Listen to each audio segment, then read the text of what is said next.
Olá, tudo bom? Meu nome é Rogério Moreira, sou consultor do Sebrae e vamos aqui hoje fazer uma palestra simulada para o edital de credenciamento 001 de 2016. A nossa área escolhida é a legislação da micro e pequena empresa, subárea microempresa e empresa de pequeno porte. Nosso tema de agora é compras da agricultura familiar. Vamos um pouco trabalhar essa questão e eu espero que vocês apreciem. Bem, para a gente trabalhar agricultura familiar, a gente tem que envolver dentro do contexto do que é desenvolvimento, né? Lembrando que a gente está falando para os agricultores familiares, né? Essa palestra tem um público voltado para o público voltado ao agricultor familiar. E é importante, então, inseri-los dentro desse contexto de desenvolvimento. Essas pessoas que fazem um trabalho de suma importância dentro de critérios da microeconômicos, sendo inclusive em algumas cidades carro-chefe da economia. Muitas cidades têm nos pequenos agricultores uma parcela importante da economia local e dentro dessa linha trazê-los para esse movimento de desenvolvimento da cidade acaba possibilitando uma valorização do homem do campo, uma valorização da família rural, uma valorização do trabalho que é desenvolvido, quebrando alguns paradigmas, inclusive, que são vendidos a eles a todo momento e que não correspondem à realidade. Não é aquela questão de que o bom mesmo está na cidade, de que o desenvolvimento é feito através do asfalto, quando na verdade a gente sabe que essa falsa verdade que nos foi vendida na década de 80, 90 principalmente, hoje já não corresponde mais ao pensamento, inclusive ao pensamento do legislador, que vai exatamente de encontro a uma outra lógica, a lógica de trabalhar uma necessidade da fixação do homem do campo, o cara que é produtor rural no campo, ele na cidade é problema social. Então nós temos que trabalhar dentro dessa lógica para que ele consiga se manter, se fixar, constituir, manter sua família, criar seus filhos e dar para os seus filhos também oportunidades de desenvolvimento. E aí novamente a gente volta para essa palavra desenvolvimento, né? Trazendo esses conceitos para uma melhor apreensão e compreensão do homem do campo. Geralmente uma pessoa trabalhadora, mas também uma pessoa humilde, uma pessoa que por diversas vezes tem um pouco de dificuldade, até mesmo em ler e escrever, tem uma dificuldade óbvia de interpretação de texto, de interpretação de palavras, então nós temos que fazer isso dentro de uma linguagem mais singela possível para que ele se sinta confortável e aberto a novas informações, a novas experiências. Bom, a gente trabalha esse ciclo de desenvolvimento falando que dentro dessa lógica de economia forte, voltada para o município, mas com olhar no campo, é que quanto mais forte o campo tiver, quanto mais forte for a área rural de um município, principalmente os pequenos municípios de Minas Gerais, mais forte, mais oportunidade nós vamos trazer para as pessoas que moram nesse município. Dentro dessa linha, e aliado a isso, a gente já trabalha a questão do empreendedorismo, que no campo ele é bem perceptível através de outras ações mais singelas.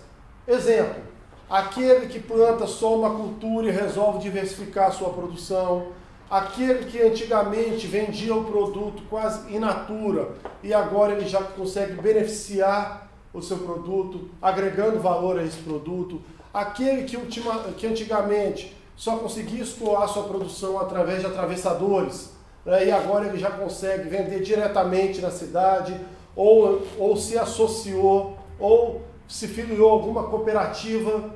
Quer dizer, ações de empreendedorismo que são importantes, né, dentro dessa lógica, que quanto mais juntos eles estiverem, mais fortes eles serão, e aí mais fortes eles sendo, mais forte vai ser a economia, e mais forte sendo a economia, melhor o município.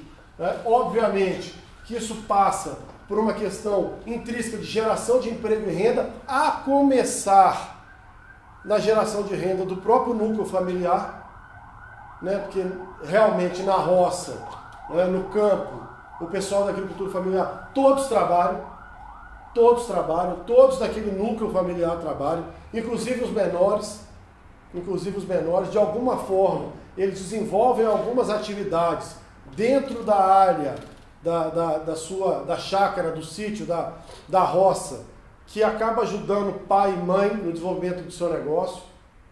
Não se trata de criminalizar o ato do menor estar, de uma certa forma, trabalhando, mas, ao contrário, valorizar, porque isso acaba unindo a família, isso acaba consolidando os valores do campo nessa criança que vai se tornar um jovem e um adulto e vai trabalhar essa questão com mais sensibilidade. Além disso, à medida que essas pessoas vão crescendo e vão melhorando a sua produção, vão aumentando a sua produção, muito comum deles trazerem uma pessoa para ajudar, duas pessoas para ajudar, talvez alguns informais, mas já geram emprego. Não perde a figura da caracterização da agricultura familiar tendo um empregado, importante mostrar isso para eles. E aí, evidentemente, que esse conjunto acaba aqui para o campo atraindo novos empreendimentos. Como eu já disse, associações, cooperativas, alguma fábrica, alguma produção, algum laticínio que já identifica naquela região uma produção de qualidade ou uma produção com quantidade, já começa a trabalhar esses setores, trabalhar essas pessoas para que eles consigam também gerar mais negócios. E isso tem impacto na cidade, com certeza, até porque ninguém vive só no campo, ninguém vive só na cidade, o município é dinâmico, então essas pessoas têm muita interface uma com a outra. Para o município, isso também, como ente, acaba gerando um aumento de arrecadação, considerando o escoamento, a produção propriamente dita, considerando o beneficiamento dessa produção, considerando a comercialização dessa produção na cidade, considerando essa série de fatores. Isso, embora, sob o ponto de vista tributário, tenha um peso relativamente pequeno, mas os agregados dessas relações se torna algo importante para alguns municípios, fazendo com que a prefeitura local tenha um olhar diferenciado para o homem do campo, não só para as grandes fazendas, mas também para os pequenos agricultores, trabalhando essas políticas de fixação, de valorização do homem do campo, mas também trabalhando as questões ligadas à infraestrutura do campo. É muito comum o poder público, principalmente o poder público local, fomentar mesmo equipamentos, fomentar construção ou manutenção de sedes, de associações ou de cooperativas, quer dizer, criar parcerias onde haja repasse de recursos para investimento em infraestrutura, patrolar a estrada, cascalhar a estrada, manter o tráfego, manter uma trafegabilidade de pessoas e de produtos do campo para a cidade, do campo para as áreas de exportação, quer dizer, tudo isso dentro dessa lógica que faz com que se melhore a qualidade de vida, melhora a sensação da qualidade de vida, valoriza aquele que está no campo produzindo e, por consequência, criando uma distribuição de renda. Então, dentro desses critérios, de um vocabulário mais simples, de umas questões mais diretas, com exemplos mais concretos, quando a gente está no campo, quando nós estamos efetivamente na linha de frente conversando com esses produtores, esses são aspectos importantes, porque todos os exemplos que são dados no sentido de trazer essa realidade que eles fazem parte, mas que por muitas vezes eles não têm essa visão de que fazem parte. E que muitas vezes eles não têm a visão do quão são importantes dentro desse processo de desenvolvimento de uma cidade, de um município. Tendo talvez o conhecimento mais ou menos, ou a sensação da importância dentro do seu ambiente, mas não a colaboração que eles dão para o todo. E é importante a gente começar com isso, porque dentro dessa lógica de valorização, isso lá na frente abre caminhos para novas medidas, para novos desafios. Né? Quanto mais valorizado ele se sente, a pessoa está mais propensa a buscar novos desafios. Contudo, isso é muito importante. A gente sempre amarra essa história de que, no final das contas, independentemente de todo aquele ciclo de desenvolvimento, para uma questão muito objetiva no dia a dia dele, o nosso verdadeiro objetivo é o dinheiro. O nosso verdadeiro objetivo dessa conversa com os agricultores familiares é propiciar, compartilhar informações e experiências a fim de que eles consigam ganhar mais dinheiro. Assim, e com esse dinheiro, eles conseguem melhorar a vida deles e, por consequência, cooperar positivamente naquele ciclo de desenvolvimento que nós acabamos de ver. Então, dentro dessa linha. Bom, e aí a gente passa, na verdade, a importância do setor e dois grandes blocos de programas onde as verbas são carimbadas e são destinadas para a aquisição de alimentos da agricultura familiar, de produtos da agricultura familiar. O PNAE, o Programa Nacional de Alimentação Escolar, e o PAA. Ok? Dentro dessa linha, a gente vai trabalhar valorizando a importância do setor, explicando com um pouco mais de detalhes como funciona o PNAE, que é um programa mais permanente, um programa onde ele tem uma possibilidade de alcançar rapidamente um resultado, e também dando algumas informações do Programa de Aquisição de Alimentos, o PAA, de forma que o agricultor tenha condições de entender e de trabalhar melhor a sua rotina e método de produção, de plantio, de colheita, dentro de uma lógica de mercado e dentro de uma lógica do mercado público. E aí com um foco muito direcionado ao mercado público municipal, quando a gente está trabalhando no PNAE. Bem, na verdade, é evidente que não tem almoço de graça nesse mundo.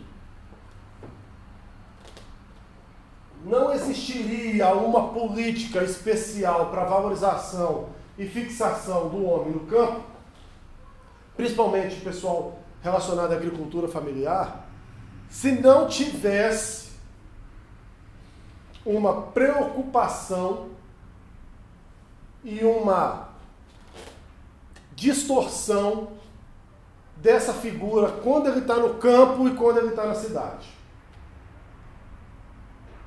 Nós sofremos, a história brasileira recente sofreu um processo de êxodo rural, e esse processo ele se mostrou em diversos segmentos muito danoso para a sociedade brasileira. Porque, evidentemente, o cara que está lá na sua terra plantando, vivendo do que planta, com dignidade, na esperança de ter um futuro melhor para si e para os seus filhos, vem para a cidade viver esse sonho. E quando chega na cidade, a realidade é muito dura. Primeira realidade, ele começa a perceber que o recurso, o dinheiro que ele auferiu da venda da sua terra lá, aqui na cidade quase não dá para nada. Segundo, ele começa a perceber que as competências que são muito úteis no campo, na cidade, não tem tanto valor. Então acontece uma situação que se torna socialmente degradante, porque ele deixa de ser considerado uma pessoa que pode ser trabalhada com vetor de desenvolvimento econômico para ser trabalhada apenas como uma questão de problema social. Você tem que ensinar esse cara de novo a ler e escrever se ele não aprendeu. Tem que qualificar para algum tipo de trabalho que não faz parte da vocação dele. Geralmente ele vai conseguir, se conseguir, subemprego para quando muito ganhar salário mínimo, ou seja, ele já começa no teto. E por favor, não encare isso como preconceito. Todo trabalho é digno. Mas se nós estamos trabalhando aqui empreendedorismo, nós estamos trabalhando aqui a história de inovação, de crescimento, nós não podemos admitir que uma pessoa de 30 anos consiga um emprego, de 20 anos consiga um emprego ganhando um salário mínimo, e quando ele tiver 50 anos ele esteja no mesmo emprego, ganhando o mesmo salário. Não tem muita lógica construtiva se a gente pensar que esse é um bom cenário para essa pessoa que, se tivesse no campo, teria a possibilidade de crescimento que na cidade ele não está vislumbrando. E infelizmente essa é a regra. E o pior, ou uma característica, essa massa de pessoas no campo, no final, eles contribuem muito para o PIB da agricultura nacional, para tudo que é colhido no país. Olha só, primeiro, quase 80% dos estabelecimentos agropecuários em Minas Gerais são de agricultores familiares, caracterizados como agricultura familiar. 550 mil propriedades. Ou seja, é um quantitativo que por si só já mereceria uma visão diferente do Estado. Mais do que isso, economicamente eles têm uma participação efetiva na produção dos principais produtos. 45% do leite produzido em Minas Gerais é produzido em pequenas propriedades rurais. 32% do café, 84% da mandioca, 44% do arroz em casca. Ou seja, mesmo pequeno, eles têm uma contribuição grande na produção agropecuária do Estado. E nós sabemos muito bem que a agricultura e pecuária é um dos pilares econômicos de Minas Gerais, mas um dos pilares econômicos do Brasil. Ou seja, 62% dos empregos gerados no campo são gerados através da agricultura familiar. Não tem como desconsiderar uma massa de pessoas com um percentual de contribuição no todo tão elevado. Isso merecia uma política especial.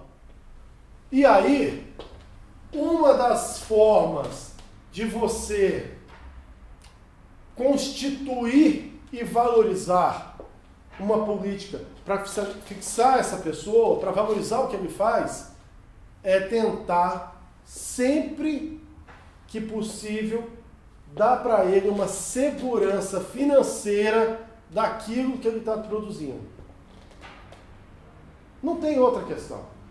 Não é? Olha só, todas as vezes que o governo, o legislador, protege um pequeno, a indicação da proteção sempre passa por tentar estabelecer mercado para esse pequeno. Se a gente traçar um paralelo ao pequeno empresário urbano, nós vamos ver isso. A licitação exclusiva para a micro e pequena empresa, que está lá prevista na Lei Complementar 123, é exatamente isso. Reserva de mercado.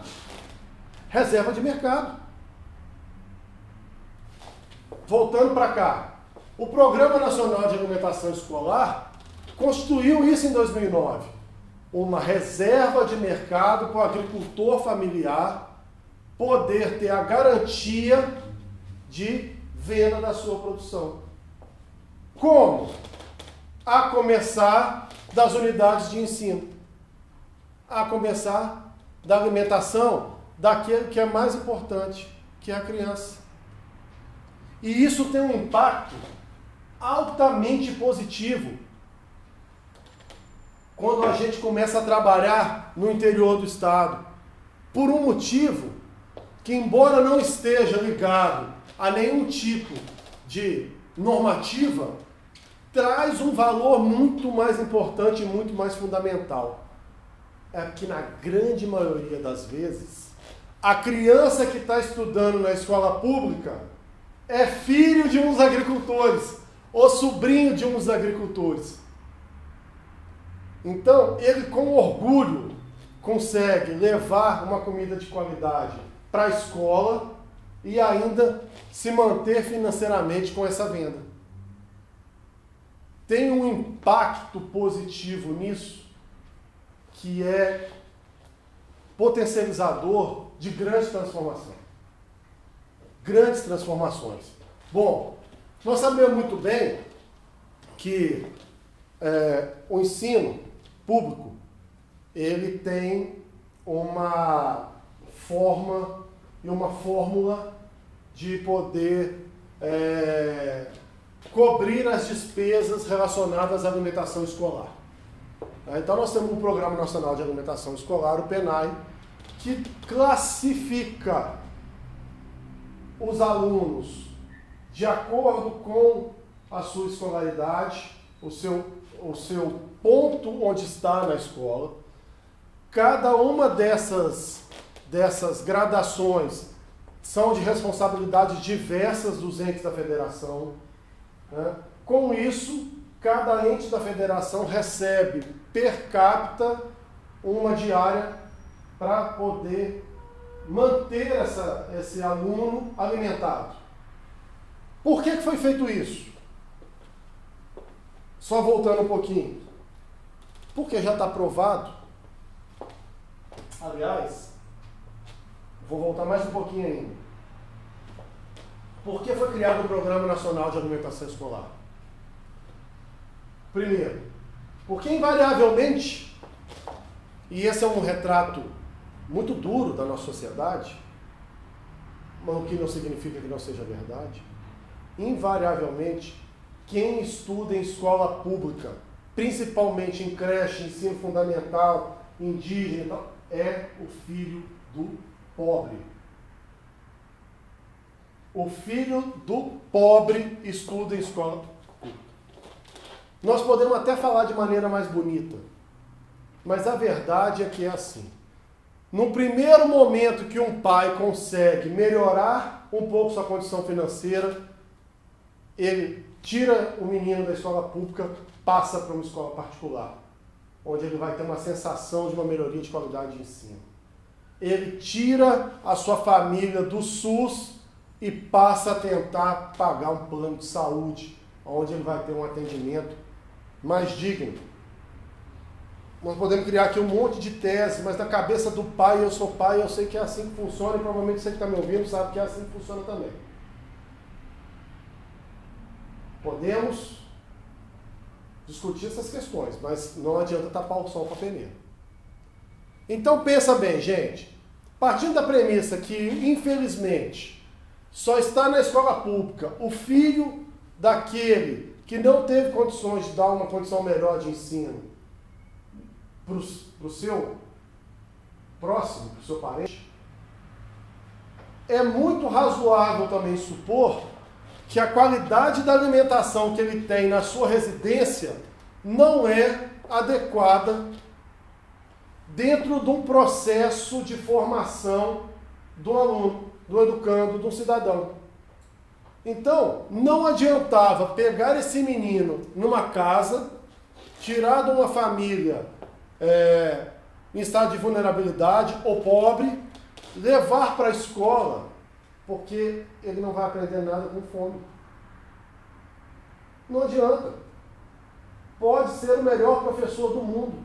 Se a pessoa tiver com fome, ela não vai conseguir aprender. Então, como a questão lá atrás da obrigatoriedade da educação e da obrigatoriedade de se aplicar pelo menos 25% do orçamento público municipal e estadual em educação, não estava elevando consideravelmente os índices. E foi comprovado que em muitos desses casos a não evolução adequada do aluno se dava em função de uma questão indireta ao mundo escolar, que era a questão da alimentação. Então a gente precisaria de dar um alimento de qualidade para que aquela criança, para que aquele aluno estivesse em condições físicas de receber material intelectual, de receber conhecimento, de compartilhar conhecimento. E aí, dentro de uma lógica, foi valorado uma diária para cada tipo de aluno. Esse recurso, esse dinheiro, vem do governo federal e passa para as escolas estaduais e municipais. Vamos lá na escola municipal, que geralmente está lá na ponta.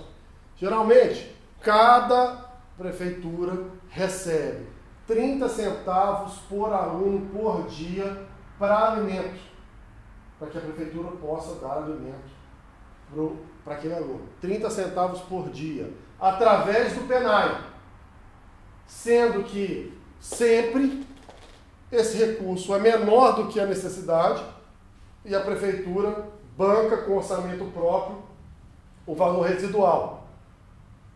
Então, olha só que já tem uma informação diferente. 9, importante. Nós temos 30 centavos por aluno por dia que vem do governo federal à escola municipal. Se esse recurso não for suficiente, e não é suficiente, o complemento dessa despesa é feita pelo cofre municipal. As entidades municipalistas apresentam estudos, principalmente a Confederação Nacional de Municípios, onde a despesa mínima per capita de um aluno no ensino fundamental, uma comida minimamente de qualidade, gira em torno de R$1 ao dia. Então nós estamos botando aqui, o governo federal está colocando nesse pote 30 centavos e o governo municipal está colocando nesse pote 70 centavos. 30 centavos está entrando pela forma do PENAI, do Programa Nacional de Alimentação Escolar, 70 centavos está entrando através de recurso próprio da prefeitura. Guarda essa informação que isso vai ser importante lá na frente. Pois bem, o que vem em forma de PENAI, ou seja, só pode ser usado esse recurso só pode ser usado para aquisição de gênero alimentício para o aluno. Do que vem, 30% no mínimo deve ser utilizado para compra junto à agricultura familiar. Vamos fazer uma conta, então. Uma cidade que tenha 1.000 alunos no ensino fundamental recebe por dia R$3.000 para poder bancar a despesa desses alunos. Complementa mais ou menos R$7.000. Só que desses R$3.000 que ele recebe a título de PENAI, 30% desse valor tem que ser obrigatoriamente comprado da agricultura familiar. É uma massa de dinheiro considerável. Melhor ainda, além desses 30%, nós temos um horizonte de penetração dessa política pública que ultrapassa o próprio PENAI. Desde que seja comprada pelas partes, comprada mesmo, comprada no sentido de ser apropriada do poder público, especialmente municipal e estadual, e do produtor que está na outra ponta. Porque se a gente fizer essa questão de mínimo e máximo, vamos pensar bem, de cada R$10.000 por dia, juntando PENAI e recurso próprio, nós temos uma obrigação de R$1.000, R$900, 30% dos 3.000. Então nós temos um horizonte de 91% ainda do total da despesa em média a ser aprofundado e ser adquirido para a agricultura familiar. Olha que bacana, isso vai mudar a realidade de todas as famílias que moram no campo. Porque isso gera o potencial de venda fantástico para essas famílias. Fantástico para essas famílias. Mas vamos voltar só para o PENAI. Pelo menos 30% do PENAI tem que ser comprado via agricultura familiar. Bom, e aí, como é que a gente pode fazer o passo a passo dessa compra e venda? Como é que a gente trabalha isso de maneira detalhada? Nós pensamos em 10 grandes passos, que são importantes para o agricultor familiar entender que é rápido isso, que é factível, que está no alcance dele e que já tem muita gente ajudando nisso. Precisa só de uma conversa melhor. Qual é o primeiro ponto? Obviamente que mapear a vocação agrícola do município. Qual que é a vocação do meu município? Por incrível que pareça, infelizmente, a maioria das prefeituras não tem esse mapeamento. Infelizmente, a Emater, que é uma grande parceira das prefeituras e do próprio SEBRAE, não tem esse mapeamento. Mas esse mapeamento é um mapeamento muito tranquilo de ser feito. Quanto menor a cidade, maior a facilidade de fazer esse mapeamento. Quem é que planta e o que se colhe? Precisamos de ter essa visão do todo por uma questão mínima e lógica de planejamento.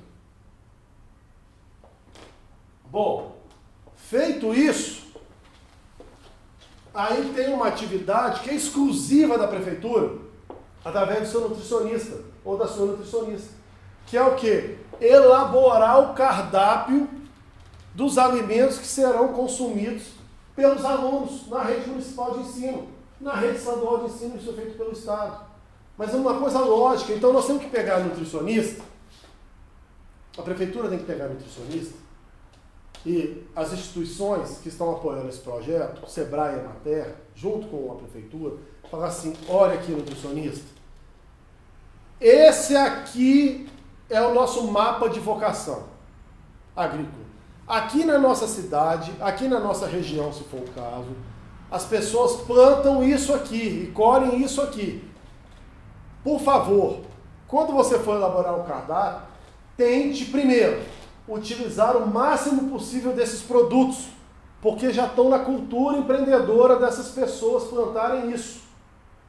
Agora, caso exista alguma distorção dentro desse mapa, ou seja, caso os alunos precisem de algo que não é plantado, me informa, porque eu tenho condições de abrir uma linha de discussão com os produtores familiares e pedir para que fomentar e induzi-los a plantar esse produto, uma vez que a compra vai estar garantida.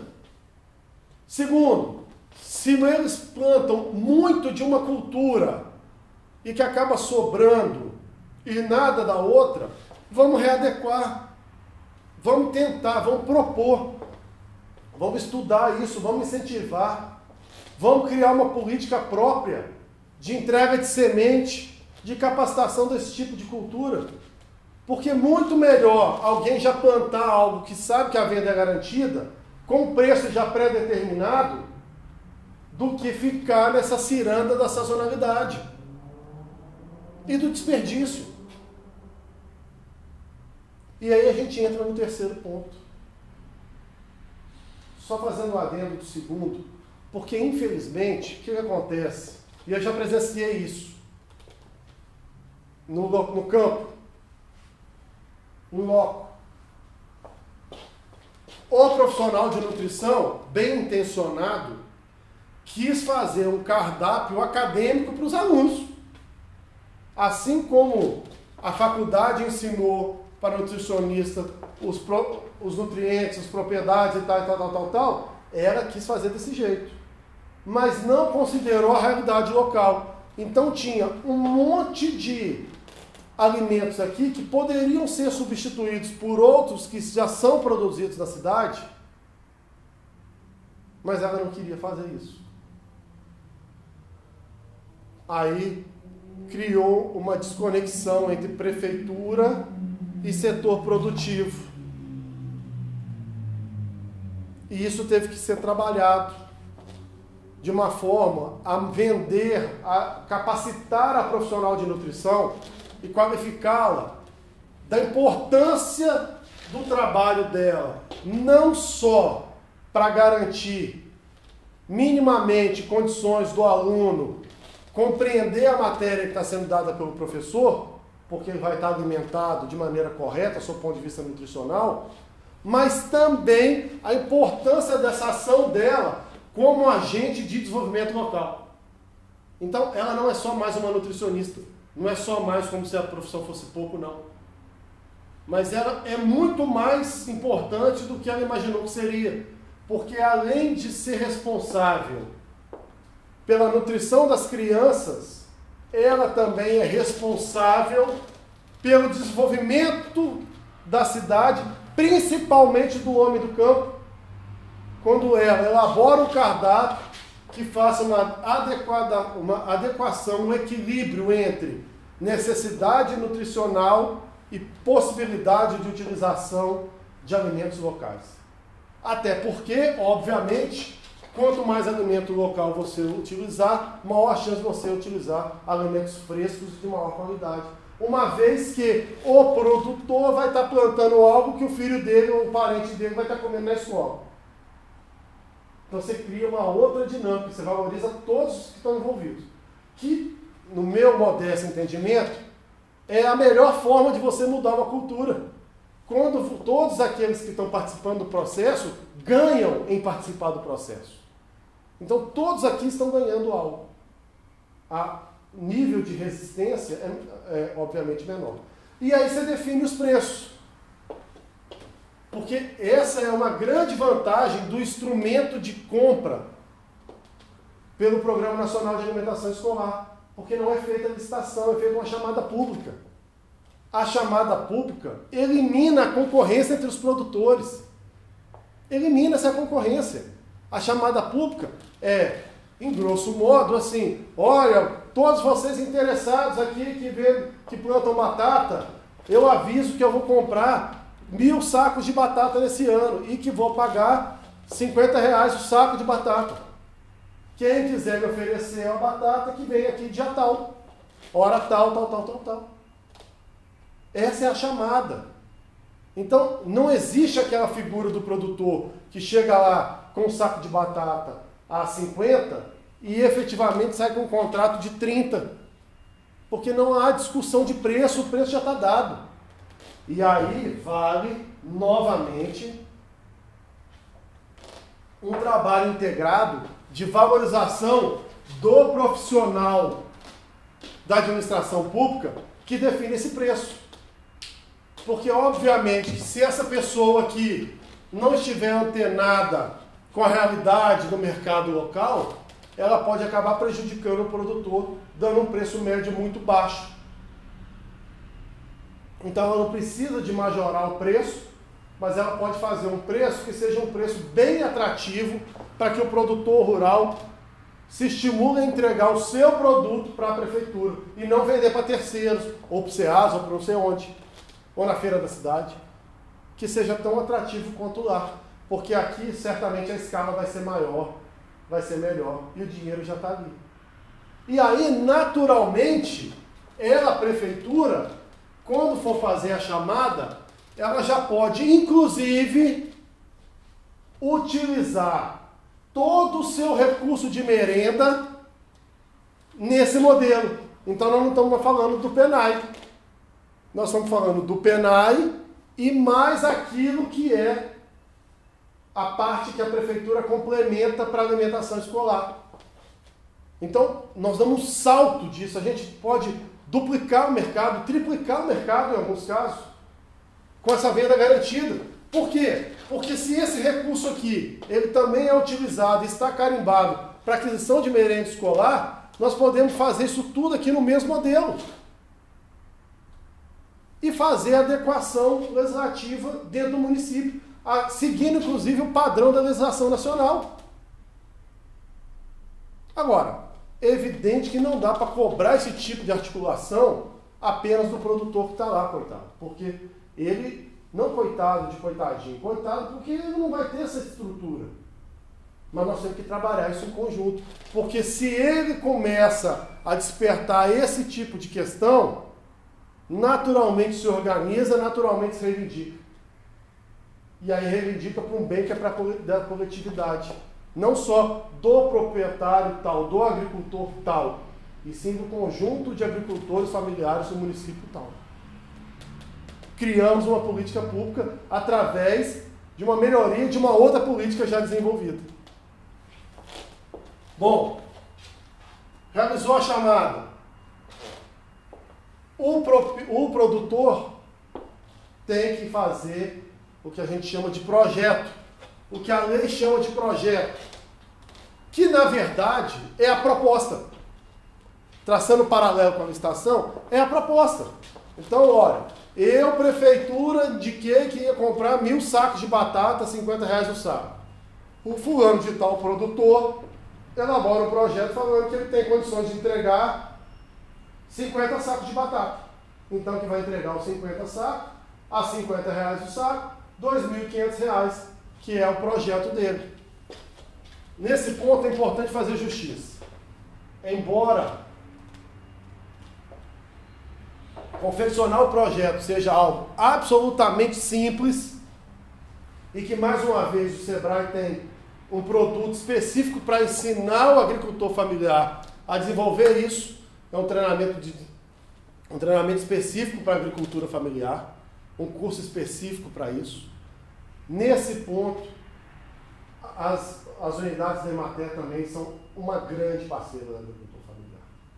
Eu não fui em nenhum lugar em Minas Gerais onde o agricultor não tivesse reconhecido o valor do técnico, da estrutura da Emater para ajudá-lo nisso. Então nós estamos um passo à frente, gente. Olha que beleza. Nós estamos trabalhando a qualificação dessas pessoas, já sabendo que tem outras instituições também com essa preocupação. Isso é importante demais. Bom, chegada a data, o produtor entrega o seu projeto com a documentação. A prefeitura, obviamente, faz uma seleção de projetos, então abre as propostas e vê se aquelas propostas atendem efetivamente o que está sendo exigido no edital de chamamento público, de chamada pública, né? Para ver se aquilo que está sendo oferecido coincide com a quantidade, está menor, está maior, se é do produtor individual, se é do produtor formal, se é... E aí tem os critérios que nós vamos ver agora, os critérios para poder selecionar essas propostas, selecionar esses projetos.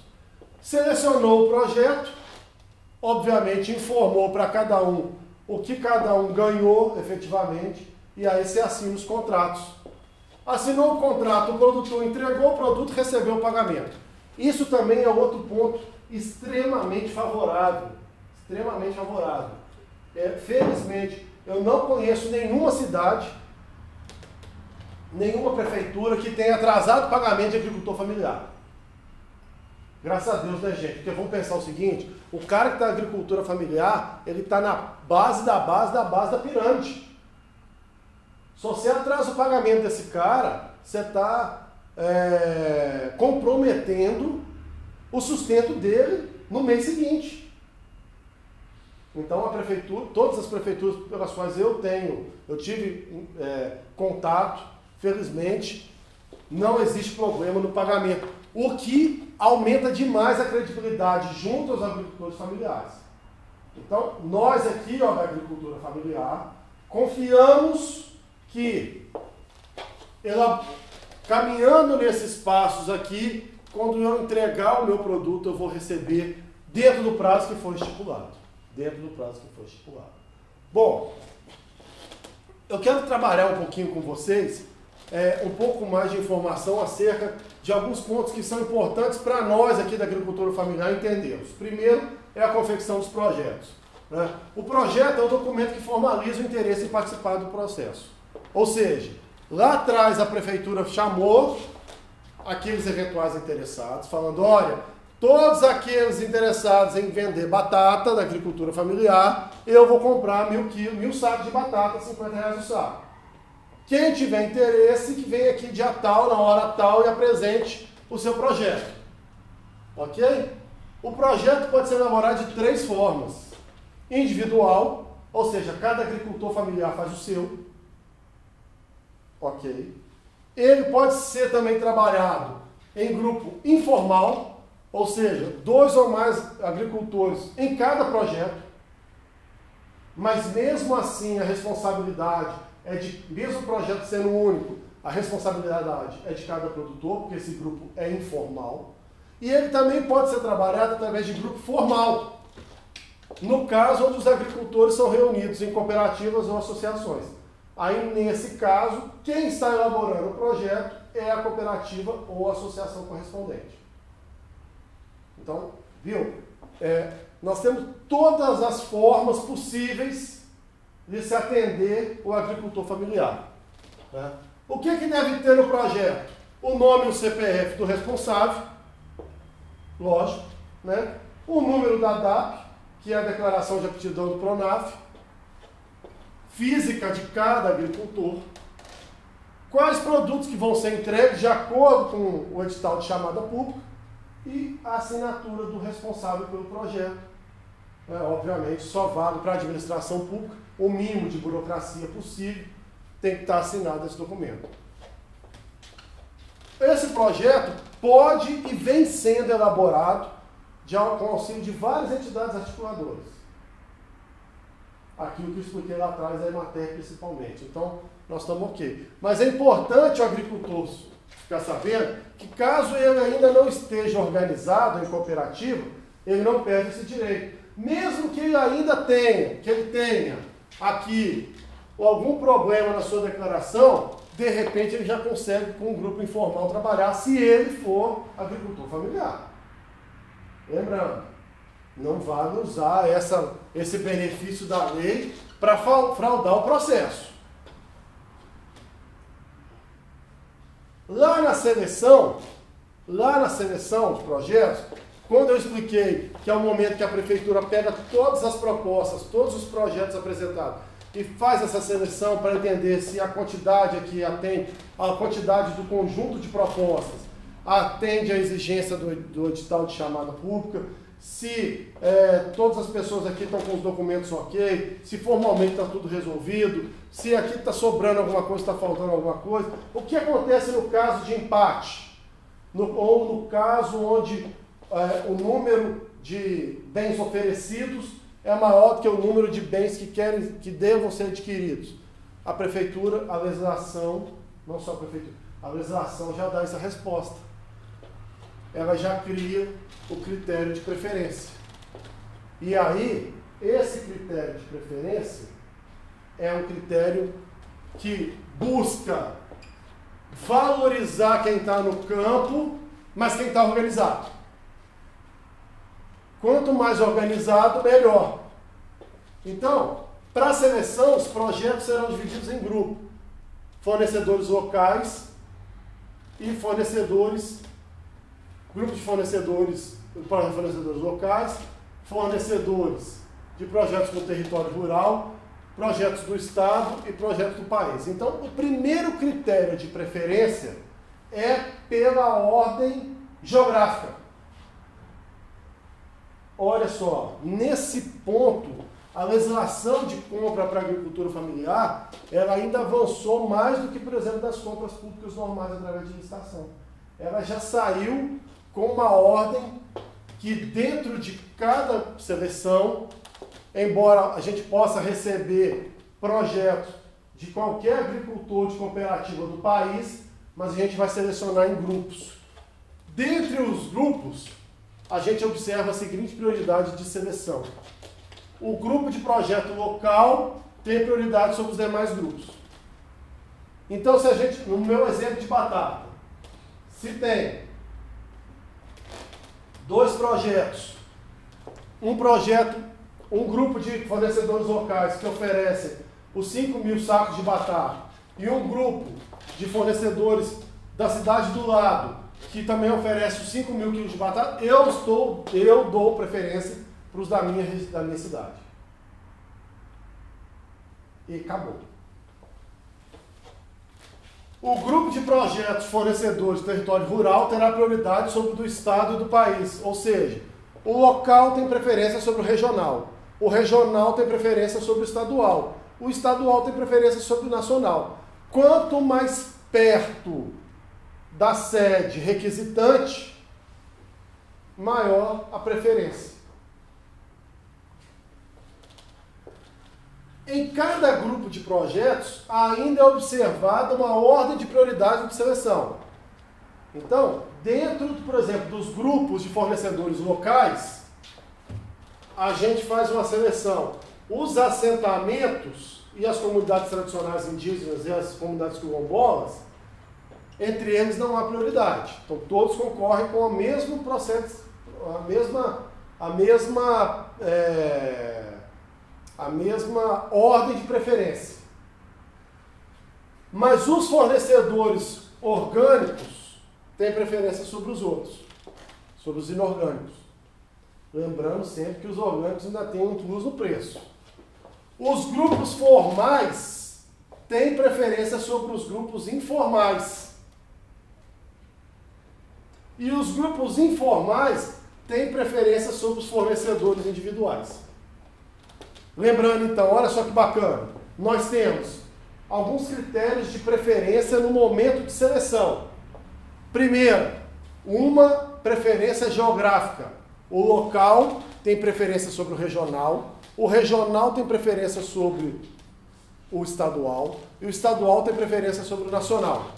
Beleza, mas dentro de cada grupo desse ainda tem um outro critério de seleção, que é o critério de organização. Quem está organizado em associação e cooperativa tem preferência sobre aqueles que estão juntos, mas não estão organizados, que são os grupos informais, e tem preferência sobre aqueles que estão individuais.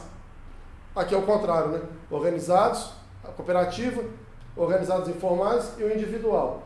Por quê? Porque, de uma certa forma, a andorinha sozinha não faz verão. Se a gente está pensando em criar realmente uma política para mudar quebrar esses conceitos e valorizar o homem do campo, nós temos que também fazer com que o homem seja organizado lá, para que ele tenha voz, para que ele tenha voto, para que ele seja ouvido.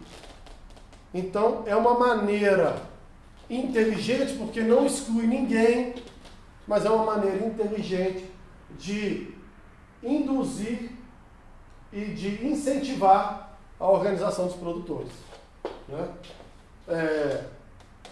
Lembrando sempre que essa prioridade que eu estou falando de organização não vale para os quilombolas e para os assentamentos.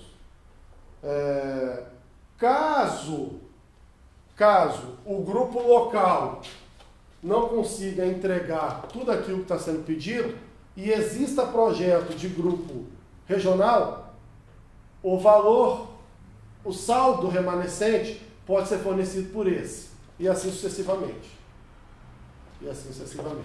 Para que a gente ganhe também velocidade no projeto. Ok? Beleza? Ou seja, só fazendo aqui um resumão. O Programa Nacional de Alimentação Escolar, PNAE, determina que pelo menos 30% do valor que é transferido pelo governo federal ao governo estadual ou municipal seja investido em compras exclusivas para alimentação escolar, mais 30% da agricultura familiar. Mínimo 30%. Lembrando que sempre esse valor é insuficiente para custear toda a despesa da alimentação. Então o município e o estado complementam esse valor. E esse complemento também pode ser adquirido através desse tipo de modalidade, desde que a gente faça uma adequação. Lembrando que quando a gente faz pelo processo de chamada pública, que esse dinheiro está carimbado para a agricultura familiar via chamada pública, que é um processo que a gente viu que é muito mais simples, esses projetos são apresentados de 3 formas. Ou apresenta o agricultor sozinho, ou ele apresenta num grupo informal, ou ele apresenta num grupo formal. Sendo que o órgão público, a prefeitura ou o estado, quando vai fazer a seleção desses projetos, eles fazem 2 grandes cortes. O primeiro, dá preferência para o local em relação ao regional, ao estadual e ao nacional. Segundo, depois de ter feito essa categorização, ele vem aqui e fala, olha, quem está organizado formalmente tem prioridade sobre o informal, que tem prioridade sobre o sozinho. Beleza? Bacana. Bom, além do Programa Nacional de Alimentação Escolar, existe também o Programa de Aquisição de Alimentos. Programa de Aquisição de Alimentos, que é regulamentado pela Lei 10.696 de 2003. Bom, esse programa é um pouco diferente, né?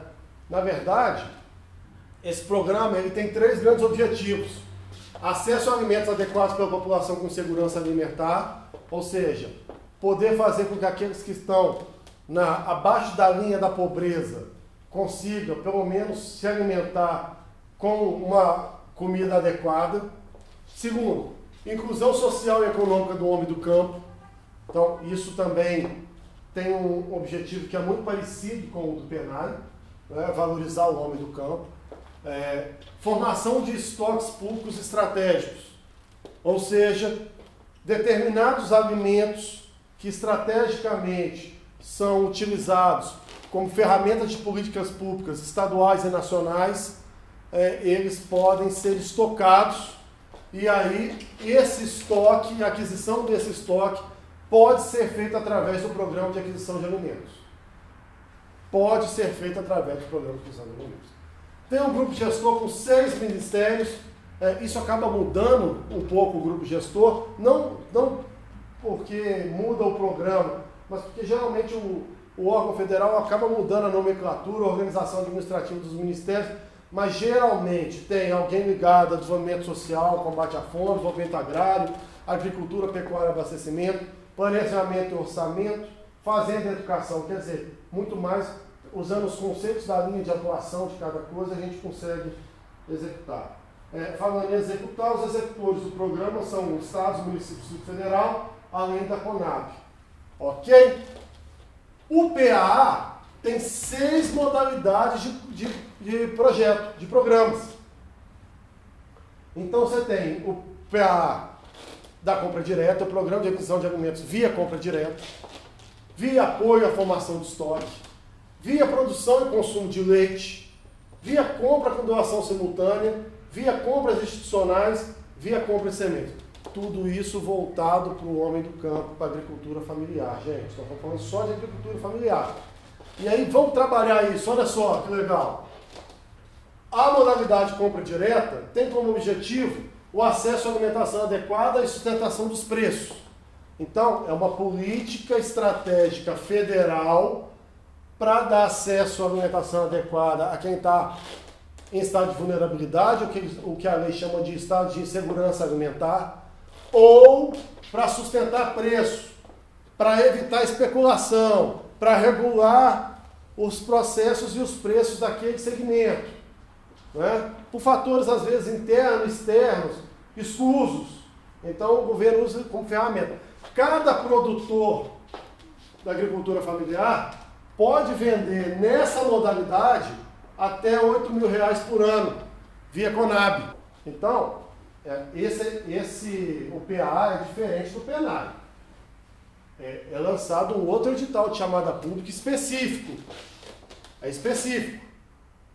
Então, esse aqui não tem todo dia, como é o do PNAE, porque o PNAE, permanentemente, as crianças vão se alimentando na escola. Então, permanentemente, o governo federal vai repassando recursos para esses governos estaduais e municipais. Aqui não, aqui é quando é necessário isso. Quando for necessário isso. E aí existe essa possibilidade. Então depende de editais que são lançados pelos governos de acordo com a necessidade do projeto. Mas é importante saber que tem essa oportunidade. E mais do que isso, é importante saber que quanto mais organizado você tiver, maior a chance de você, produtor rural, ter oportunidade a esse mercado. Bom, a modalidade de apoio à formação de estoque também, óbvio, como o próprio nome diz, formalizar estoque. Cada produtor rural, cada DAP pode vender R$8.000 ano. Incentiva a produção e o consumo de leite. Consumo de leite por famílias com segurança alimentar, mais R$8.000 por ano. R$4.000 por semestre, R$8.000 por ano. Compra direta com doação simultânea. Ou seja, o governo federal ou estadual compra o alimento do produtor familiar e aí já pede para ele entregar diretamente na prefeitura ou aquela família que está cadastrada no banco de alimentação. R$ 6.500 por ano, por DAP, ou 8.000 se for organizado. Se estiver sozinho, 6.500, se estiver organizado, 8. Viu? Ó, quanto mais organizado a gente tiver, maiores as chances de mercado que a gente vai ter. Compras institucionais, abastecimento alimentar, inclusive de alimentação escolar, 20.000 por ano. Ué, Rogério, mas isso não é o PENAI? Presta atenção, presta atenção. O PENAI te possibilita comprar a alimentação escolar dali. Aqui é institucional ainda, via PAA. Compra de sementes, doação a beneficiários, consumidores ou fornecedores, mais R$ 16.000 por ano. Se a gente fizer uma conta bem otimista, cada produtor familiar, caso tivesse essa produção correspondente, obviamente, né, gente? Mas poderia vender, a efeito de PA, 8.000 de compra direta, mais 8.000 de formação de estoque, mais 20.000 de PENAI, mais aqui 8.000 do leite, mais 16.000 de semente, mais 20.000 de compras, mais 8.000 de compra direta com doação simultânea. Se a gente fizer uma conta rápida, 8 e 8, 16, com 20, 36, com 8, 44, 44 com 16, 60, com mais 20, 80, 88. Nós estamos falando de possibilidades de um ganho por unidade familiar, por DAP, de até R$ 88.000 ano. Lembrando que no PENAI, esse limite de 20.000 ano é por unidade.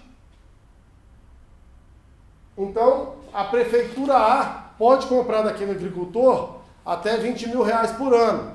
E a prefeitura B pode comprar do mesmo agricultor até R$ 20.000 por ano. Não tem esse limite. Você tem um limite em relação ao município. Mas você não tem limite de número de municípios. Ou você pode vender 20.000 para a prefeitura, 20.000 para o estado. Ou você pode vender 20.000 para uma prefeitura e 20.000 para uma instituição federal de ensino que tenha no seu município, ou que tenha em outro município. Então, assim, o PENAI ainda consegue se desdobrar de acordo com as unidades, com os entes federados que vão comprando. Lembrando que cada prefeitura tem sua autonomia. Então, se o agricultor estiver organizado, estiver atento, isso pode significar um ganho significativo, né? Desculpa a redundância, mas pode significar um alto ganho, um elevado ganho dentro da sua realidade. E aí, gente, vamos ser sinceros, nós estamos partindo do cenário mais otimista, mas vamos supor, o cara lá na ponta, pequenininho, de família humilde, com um pedacinho de terra, que é a grande realidade nossa, se ele conseguir fechar contrato de 10, 12 mil com a prefeitura, dentro dessa lógica de compra garantida, com burocracia reduzida, isso dá mais de R$ 1.000 por mês. Isso dá um incremento de receita fantástico para a unidade familiar dele. E isso talvez seja motivador de uma decisão de continuar no campo ou não. Lembra lá atrás, quando eu falei que geralmente na cidade, se ele conseguir um emprego, vai conseguir um emprego com salário mínimo? Olha só, fazendo o que gosta, do jeito que gosta, no lugar onde ele gosta, ele já está tendo um rendimento potencialmente maior. Isso para um cliente, uma prefeitura, hein? Não estamos eliminando Ceasa, ele vender na feira local, vender para o supermercado, para o mercado local, vender para outras prefeituras, usar o PAA. Quer dizer, na verdade, o PENAI e o PAA trazem para o agricultor novas oportunidades, sem fechar as portas daquelas oportunidades que já estão abertas. E aí é bacana, porque para onde que ele vai vender? Para onde for melhor para ele. Lógico, ele vai vender para onde for melhor. E o que é mais uma quebra de paradigma, porque ele não fica escravo ou refém do atravessador. Ele passa a ter novas opções, novos canais de venda direta. De venda direta. Então, isso tem um potencial de transformação social enorme, impressionante. Agora, é importante, né, gente? Primeiro, verificar quais os produtos que vão ser adquiridos. O agricultor tem que ter certeza de que aquilo que ele planta ou vai plantar é o que está sendo pedido pela prefeitura ou pelo órgão. Não adianta querer entregar algo que não foi aquilo que foi combinado. Segundo, ele tem que verificar a capacidade produtiva dele. Ah, beleza, eu tenho potencial para vender para a prefeitura A, prefeitura B, prefeitura C. Vou participando de chamada pública, vou assumindo compromisso. E depois? Depois eu não tenho capacidade de produzir? Ah, mas aí não tem problema. Eu compro lá no Ceasa e revendo. Cuidado, fraude. Cuidado, fraude. Aí a penalidade é maior. A lei, o programa, a intenção é para valorizar o homem do campo. Mas ele não abre possibilidades de picaretagem, de desvio. Nós temos que parar com essas questões. E, infelizmente, isso acontece. Para quem vem acompanhando aí com mais detalhe, até com outros requintes até mais complexos de fraude, mas uma cooperativa lá de São Paulo, um monte de gente foi presa, e servidores públicos também, porque estavam fazendo exatamente isso. Fingia que os produtos eram da agricultura familiar, fechavam os acordos, os preços estavam superfaturados, que é uma outra questão, e aí comprava de um produtor, e aí a cooperativa servia de atravessador. As pessoas foram presas. Então, nós temos que criar esse parâmetro. Benefício, incentivo, para as pessoas de bem. Não pode ser interpretado como oportunidade de ganhar dinheiro fácil. Bom, não enviar projetos para fornecimento de produtos que não são produzidos pelo próprio agricultor familiar. Acabei de falar. Pelo amor de Deus, né? Não vai se sujar por causa disso. Não vai se sujar por causa disso. Em caso de produto orgânico, deve-se providenciar o registro no Cadastro Nacional de Produtos Orgânicos. Se, lembrando, produto orgânico, geralmente ele tem um preço de 30% melhor do que o produto não orgânico. Mas um produto, para ser considerado orgânico, não basta por sua palavra de que ele é orgânico. Ele precisa ser certificado como tal. Então, se você está prometendo entregar um produto que é orgânico, tem que ter a documentação correspondente. E por último, por favor, cumprir o contrato assinado. Rogério, eu sou uma pessoa de bem, eu assinei um contrato que eu ia entregar os seus 50 sacos de batata lá que eu falei que ia vender para você, Rogério, representante da prefeitura. Só que você sabe que esse ano, infelizmente, na época tal, choveu demais e aí a nossa produção de batata acabou. Eu perdi a minha produção de batata. E eu, além de ter perdido a minha batata, vou sofrer prejuízo de não estar honrando o contrato? Não. Se teve algum fato fora da sua responsabilidade que vai implicar na não possibilidade, na impossibilidade do cumprimento do contrato, você, produtor, tem que avisar ao órgão público que você assinou o contrato. Tenho certeza que se você fizer o aviso no tempo adequado, da forma correta, não vai ter penalização, porque esse aqui não foi feito para penalizar ninguém, mas é só uma segurança para que a criança não fique sem a merenda. Então vamos pensar, você tinha que entregar a batata no mês de dezembro, plantou agora em agosto, vamos dar um exemplo, não sei. Em setembro choveu demais e não vai dar para entregar a batata, você não tem que esperar dezembro para me avisar. Você teria que notificar a prefeitura o quanto antes, comprovando isso, fotografias da área, matéria de jornal, internet, todo meio de prova é válido. Isso é muito fácil de fazer. para que a prefeitura possa rapidamente tentar contratar outro fornecedor para aquele alimento, ou até mesmo outro alimento. Por quê? Porque lá na ponta a criança não vai ficar sem merendar. Lá na ponta o seu filho não vai ficar com fome na escola porque você não conseguiu entregar a batata. Agora, se você não faz isso e chega na véspera do negócio, da entrega, você chega lá avisando que há 2 meses atrás teve uma chuva que acabou sua produção, também não está sendo muito correto com quem está te contratando. Lembra, gente? Nós temos que ter uma relação de equilíbrio, uma relação de lealdade. O órgão público está querendo te beneficiar, está te favorecendo, está te incentivando.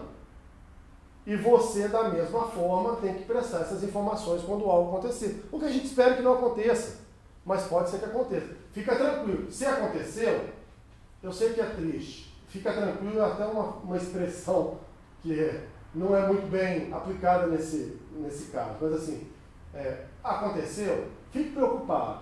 Dentro das suas preocupações, além das suas preocupações naturais, por favor, informe ao órgão público que você tem contrato, informe o ocorrido, quanto antes, para que possa ser negociada uma saída que você não seja penalizado. Então, se você que já perdeu sua produção não vai sofrer nenhuma punição por isso, mas que também as pessoas que não têm nada a ver com isso, umas crianças na escola, também não sejam penalizadas, que dê tempo do órgão público adquirir novos alimentos para que na época certa elas possam merendar adequadamente e continuar o seu processo de aprendizado escolar. Beleza? Tranquilo, tranquilo. Isso é importante falar porque o contrato é para ser cumprido dentro das possibilidades de cumprimento. E um fato externo, não. Agora, você assinou o contrato para me vender a batata por R$50 a saca. Quando chegou na véspera lá, alguém te ofereceu 60, você vendeu, e depois você vem falar que não tem como entregar 50, aí não. Aí está faltando honestidade de um dos lados. Tem um desvio aí. Para ter um desvio, nós temos que resolver essa situação, porque as crianças ficaram penalizadas por causa disso.